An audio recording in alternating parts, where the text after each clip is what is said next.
I'm John Buchanan. Now here's a question to start the episode. Do you know what a cinematic pulsing bass is? These are the sorts of sounds that we hear in TV and film soundtracks all of the time. They're the sort of burbling, driving, low frequency, exciting sorts of sounds which allow us to kind of, and this is going to sound not very exciting, sort of musically tread water. And what I mean by that is we might have a character or a scene that's unfolding where we need to inject a sense of drama and potential jeopardy, but we haven't got to the bit where the thing blows up or the car chase starts or the thing really kicks off. What we need to do is to inject that sense of pace and provide something which is just going to provide a real foundation which is moving and pushing on. And what we're going to do within this episode is we're going to design a sound exactly like that. Now, if you like the idea of that, and obviously we're going to watch this episode and learn how to make one of these, you might also be interested to know that a collection of these sounds is now available on learn.johnbuchananmusic.com. This is my second kind of Logic set of sounds which are available within that site. So do go and have a look at that if you like what you hear in this particular episode. Before we actually get to making that sound, let's have a listen to the audio we're going to be writing this bass line to. 4 little parts which are just going to provide us with this kind of driving cinematic underscorey stuff. This is all percussion.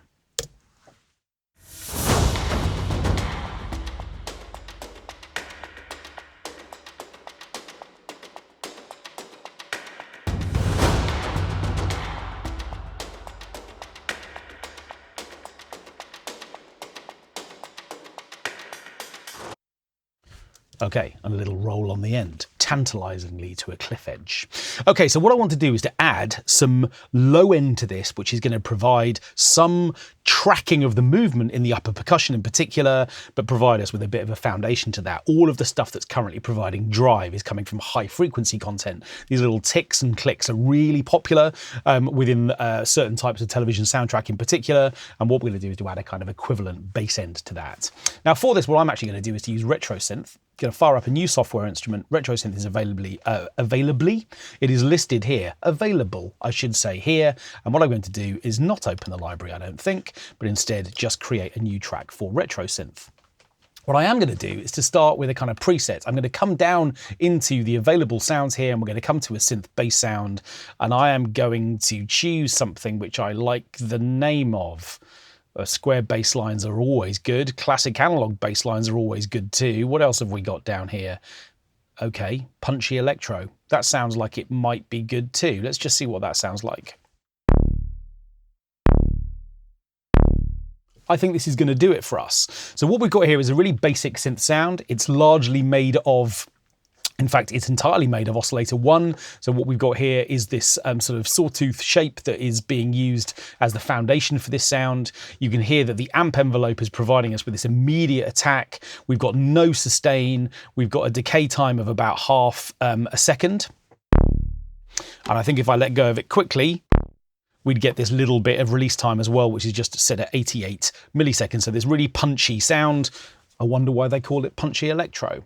Another thing to notice is that what we've also got with a sound like this is a low pass filter, which is affecting the tone of the sound, but a lot of envelope. So the filter envelope is opening up this sound, and this dial is controlling how much that happens. And this is going to be important because I think this is going to be a parameter that we're going to potentially experiment with when it comes to actually designing this pulsing sound. So what I mean by that is that the shape of this envelope is affecting the way that the filter opens. So if I back down the amount of envelope, we're going to lose the kind of attack, the bright attack on the start of the note.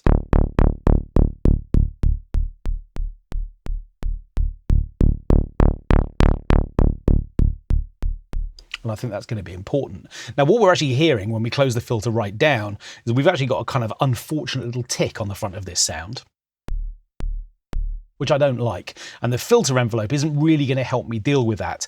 To deal with it, I'm just going to introduce a tiny amount of sort of fade in at the amp envelope stage. So now, rather than the sound speaking absolutely immediately, it's going to take nearly 1 millisecond to do that.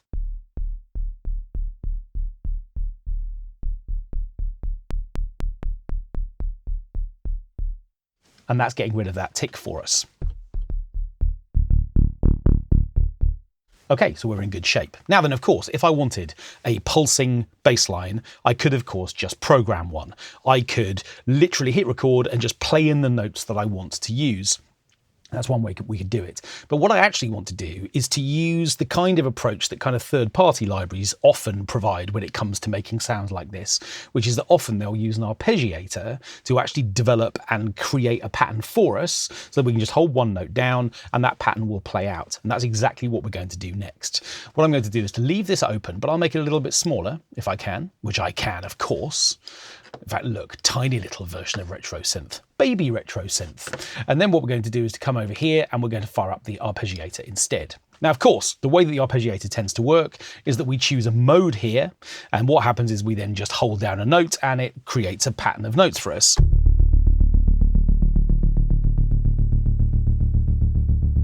And that works, and it provides us with a kind of one type of cinematic pulse. But there's nothing I can do apart from simply letting go of that note for it not just to play this running series of 16th notes. Now that approach can be really good. If I hold down a couple of different notes, it can certainly be an effective way of being able to create a really driving sense of that pulse. We could probably do that with the backing track happening.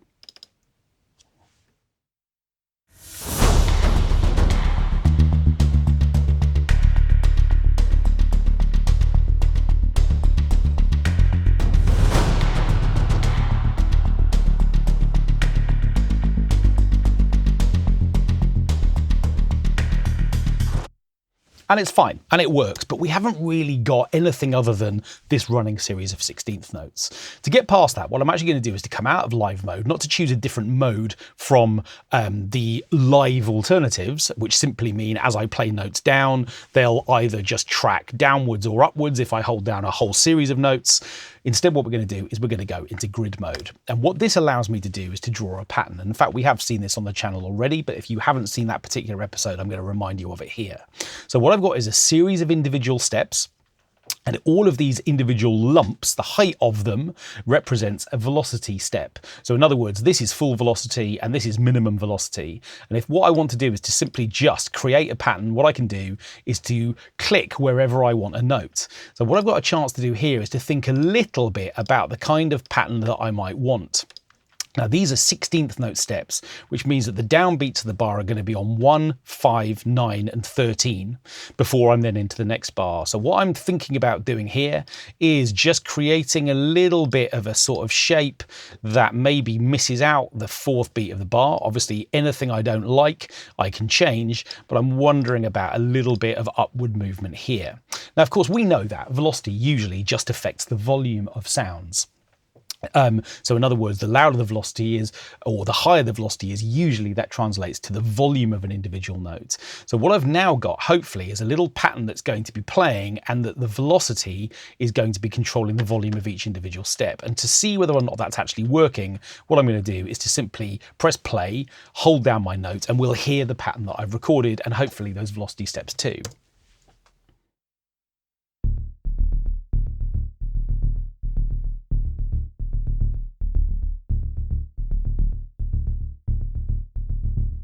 And that is working, and it's nice. It feels quite good, we've got that sort of sense of pulse, but it also feels like probably underneath this track, this pattern's going to get a little bit lost. Whilst it's nice and it's doing its thing, there isn't really enough spike in this sequence, I don't think. Let's just record 4 bars of it and we'll see how it's sounding.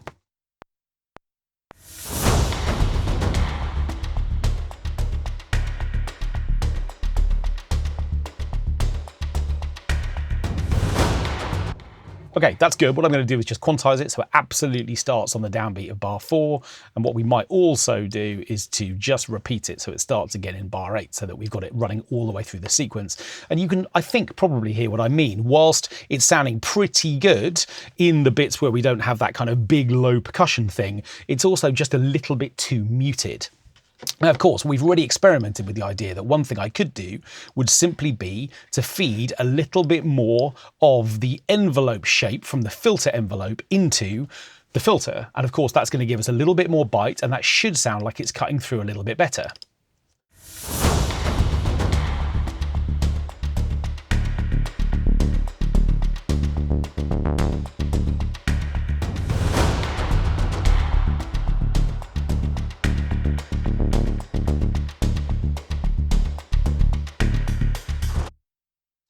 Wouldn't that be an excellent parameter for us to automate if we wanted to feel this pulse changing and developing? And we could absolutely do that. But there is another thing I could do. We've already sort of experimented with the idea that, of course, I've spent some time thinking a little bit about the velocity steps within this sequence as well. We've got bigger velocities here and quieter ones as well. And I've got here a slider that allows me to route the velocity into the filter stage. In other words, not only will higher velocity values now provide us with more volume at the output stage, at the amplifier stage, what they'll also do is to affect the way that the filter behaves more as well. In other words, higher values will be brighter and lower ones will be quieter. And that will be quite interesting as well, I think. Let's just have a listen to that for a second. What I'm going to do is put a loop around this section. I'm just going to solo the bass line. And what we're going to do is I'm going to just push this velocity value up as we listen back. So we were kind of at a lowish value. I'm just going to see what happens when I start to introduce more of it.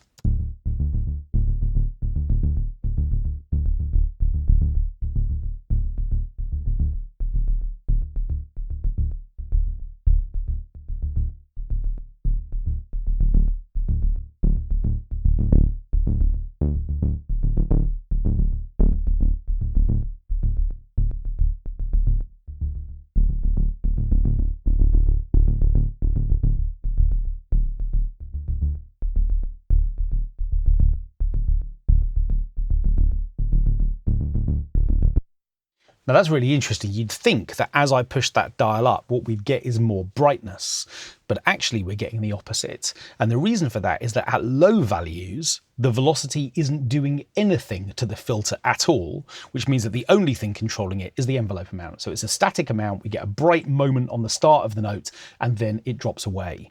What happens when we start introducing velocity is that you can almost imagine that the filter, the basic level of the filter, is dropping away more.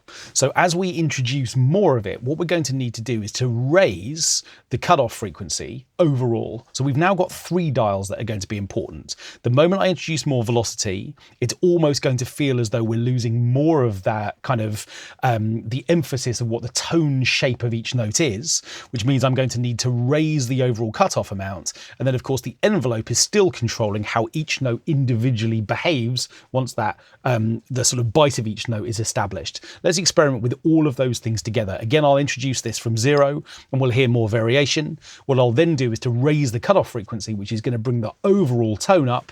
And then what I'll do is to play with the envelope so we can hear the bite on each note. It's exciting business, isn't it?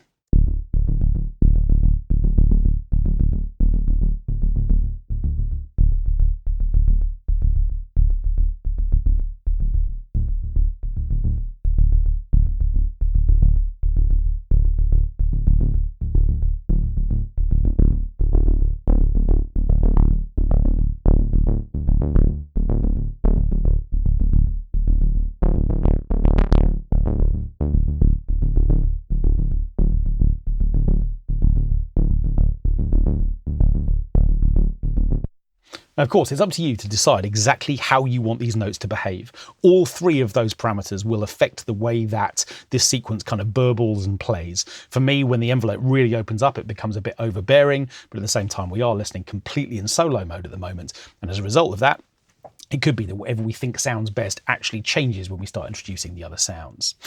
Now, the other thing to say is that the Arpeggiator itself can also play a really useful role in another way of providing variation in this sequence. I'm going to show you what I mean. If I open the ARP back up again, what we have a chance to do is to see, of course, that we are in grid mode. And there are actually a number of different tabs here. We've got the pattern tab, which is obviously allowing us to program the pattern that we want. We've got an options tab, which provides us with a couple of extra individual details, such as how the velocity responds. So at the moment, obviously, this is just literally saying that it's taking its readings from the grid. So the grid is providing those velocity steps, which is exactly what we want. But if we want to, we can just introduce a little bit of randomness there too. And that's going to be nice because it means that the pattern overall is still going to be based on those kind of velocity readings that I've put into the grid sequence. But now we're going to get a little bit of variation, which means we're not going to be fixed in quite the same one bar is exactly the same as the next one sort of place that we're in right now. So that's going to be nice. We could bring in some swing too if we wanted to. I actually don't want to do that. But one thing that is interesting is the note length. How long does each note last? And of course, by note, it really means individual step of each pattern. So at the moment, each note is 90% as long as maximum might be. I'm kind of interested to see whether or not we can make this pattern feel a little bit more live by actually, it's a great word that, isn't it? By actually taking down the note length a little bit further.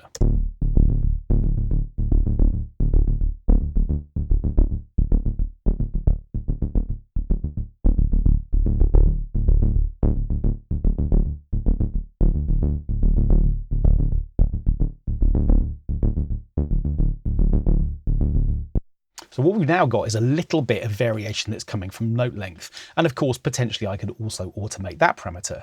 But guess what? I can also set up a controller for it. So over here on the controller page, I've got an opportunity to say I'm going to assign a controller to allow me to have access to that note length.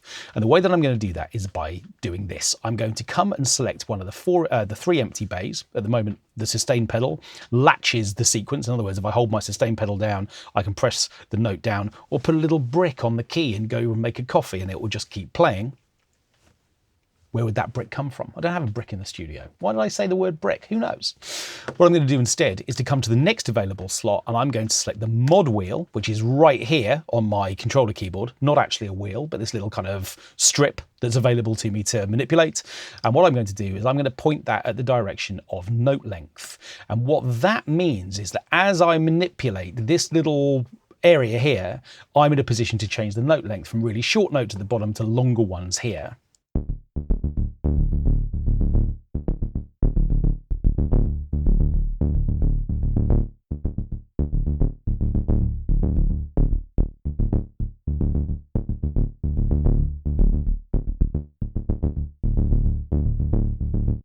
And that's quite nice, isn't it? What I'm going to do is to close that down, we're going to come out of solo mode and let's just hear how the tonal shape of this sound is working. And of course, we can manipulate its length in real time too.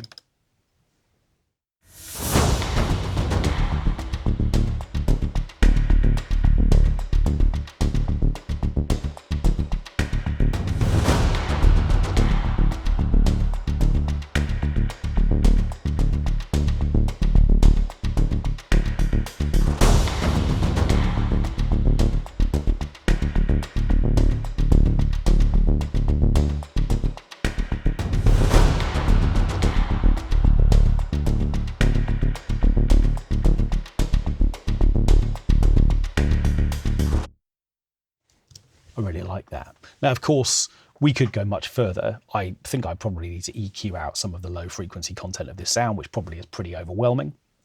Sorry to your neighbours. We could also add a whole series of effects to this sound as well, delays to make things more interesting. We could set up controllers so that we were manipulating a broader range of parameters so that there was more evolution in these sounds, and so on and so forth. And if you like the idea of those extended suggestions, absolutely go and check out the new pack that's available, because I've gone there with all of those sounds. What I always do with the sound packs that I'm going to make available and that I've already made is that there are two versions of sounds in every single sound pack that I make. There's the kind of naked version of the sound so that you can add whatever you like to the kind of core basic sound like the one that I've just made here.